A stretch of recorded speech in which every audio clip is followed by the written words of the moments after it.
Hi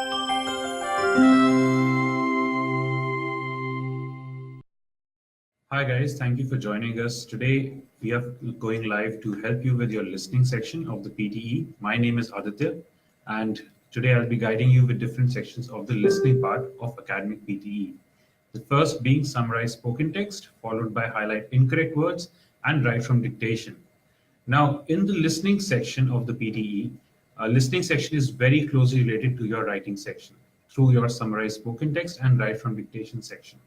Now, for summarized spoken text, what basically happens in the exam is after you are done with your reading section, you go for a break. And once you come back, the first section that's going to come for your listening is going to be summarized spoken text. So first piece of advice, make sure that you do not spend too much time in your break. Otherwise, no one is going to basically guide you that your timer has started. Please come back for exam. You will end up missing your listening section, summarized spoken text part. Now, in summarized spoken text, the audio file that you will listen will generally follow a very similar trend, which I'm going to state to you just now.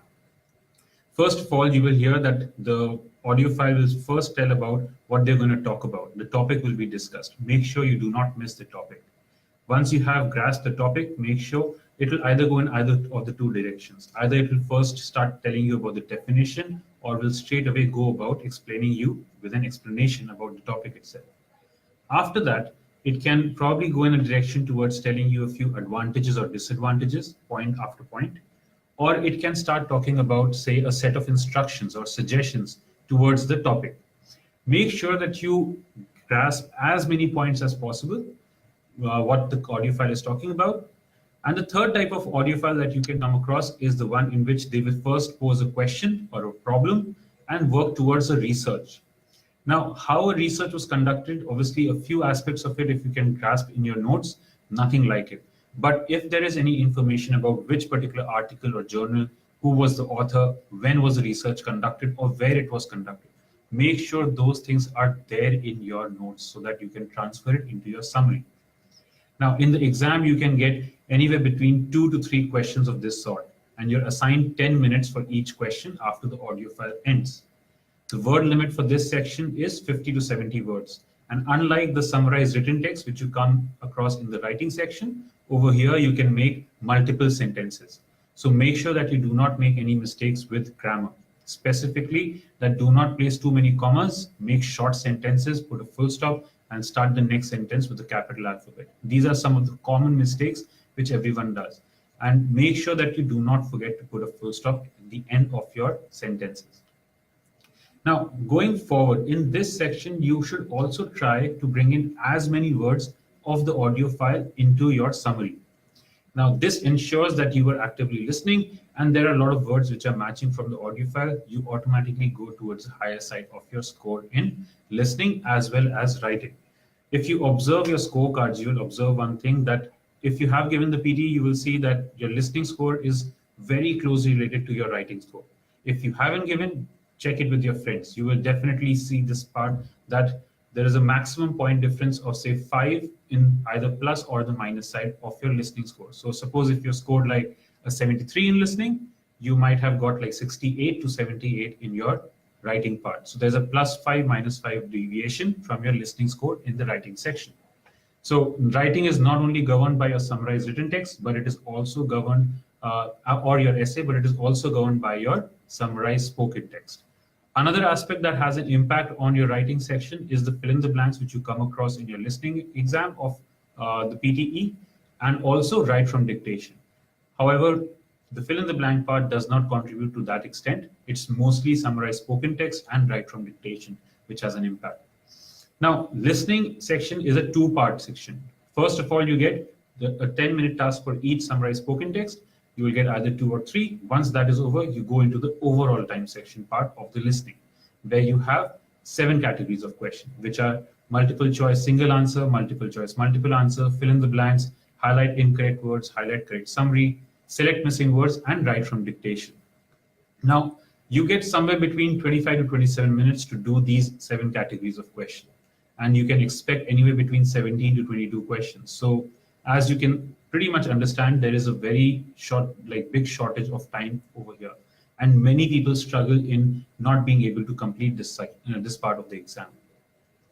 And what PTE has done, which is quite tricky and quite understandable as well, is that the most scoring questions come towards the end, which are highlight incorrect words and write from dictation. So please ensure that you're not wasting too much time in highlight correct summary or multiple choice questions. Make sure that you have adequate amount of time left for the last two category of questions, which are highlight incorrect words and write from dictation.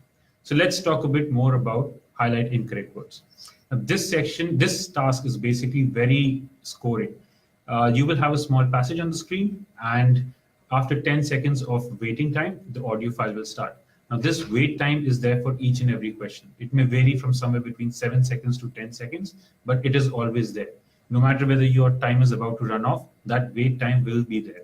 So make sure that you maintain a constant speed throughout the listening part. Now, after that wait time is over, you will listen to the audio file, and you will have a small transcript of the audio file in front of you. All you got to do is just click on the words which are different to what you heard in the audio file. You just have to click on it. And once you highlight, it gets highlighted to yellow in color. If you want to unhighlight it, you can just click on the word again and it gets dehighlighted. In doing so, you get 1 point for each mistake that you spot. Now, these mistakes are evenly spread out and they can vary from anywhere between 3 to 7 mistakes. But in my case, I've observed that I've never come across more than 6 mistakes in a passage and not to a minimum of 4. So anywhere between 4 to 6 mistakes can come into the particular transcript that you have in front of you. Now, there's another tricky aspect to it. There is negative marking over here. So in case if you have clicked on a word which was actually correctly spoken in the audio file and it is correctly written in the transcript, chances are you will be getting a -1. In fact, I shouldn't say chances, you will be getting a -1 in that scenario. So make sure that you do not click on the words which were correctly spoken. Now, coming to the last part, which is write from dictation. This section is very scoring and is also tricky for a lot of us. The primary reason why it is difficult for us is because we don't remember what we heard. You have to write down the same sentence that you have heard in the audio file, word to word. It cannot be that the sequence of word has changed. It cannot be that it has incorrect spellings. And in cases that you have any numbers written in it, say like 88, you have to spell it in alphabets rather than writing 8 and 8, right? So these are some of the common mistakes. Make sure that your sentence starts with a capital alphabet and ends with a full stop. So if you avoid these mistakes and you write the exact same sentence, you pretty much get full points. You get 1 point for each and every word. Even the smallest word, a or an, carries 1 point. So make sure that you do not miss any of those. Now, in order to do this section, as I said previously, many people struggle to complete the PTE listening aspect. Now, maintain a constant speed, manage your time, keep an eye on the timer which is running on the top right corner of the screen, and make sure you are managing your time well. One advantage of highlight incorrect word is you are like solving the question as you're going with it, with the audio file. So you don't have to wait after the audio file to solve it. You solve it with the content that you're hearing. So it is obviously fast to do that, but many people struggle to finish the write from dictation part.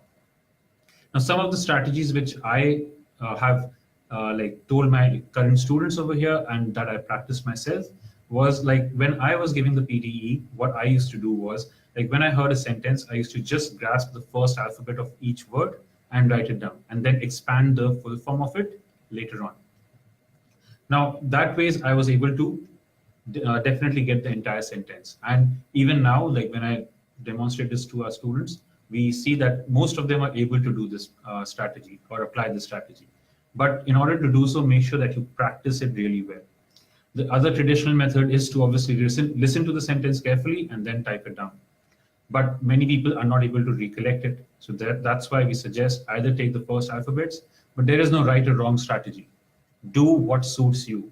Do not come under pressure from anyone who suggests, no, do it my way or do it this way. See which strategy is working for you. The end result should be that you should get the entire sentence correctly. That will get you the maximum points, and make sure that you do not make any grammatical mistakes such as starting the sentence with a small alphabet or forgetting to put a full stop. Now, just to refresh everything up that I've covered. So in summarized spoken text, make sure that you are keeping track of time. Once the audio file ends, write a summary with short sentences within 50 to 70 words. Do not take more than 70 words or less than 50. You have to be within this range. Having done that, make sure try to bring in as many words from the audio file. Make sure that you're taking the notes effectively. If you have any further queries regarding this, please feel free to post it and in the comment section, and we will definitely assist you and guide you with the same. In highlight incorrect words, make sure that your mouse cursor is moving with the audio file. Do not fall behind or do not go ahead of the audio file. Click on the words which you find are incorrect, and do not click on words which were actually spoken correctly, what is written in the transcript, because that has negative marking. And for write from dictation, make sure that you are writing the correct spelling of words, following all the grammar things which I have told you. That is capital alphabets, numbers in alphabets rather than numerals, and full stop in the end. That's all from that's all that I have to offer for you for today's listening section. Please stay tuned for other aspects which we'll be covering in subsequent weeks. And it was a pleasure assisting you guys for the PTE listening section. Hope to see you again next week. Thank you.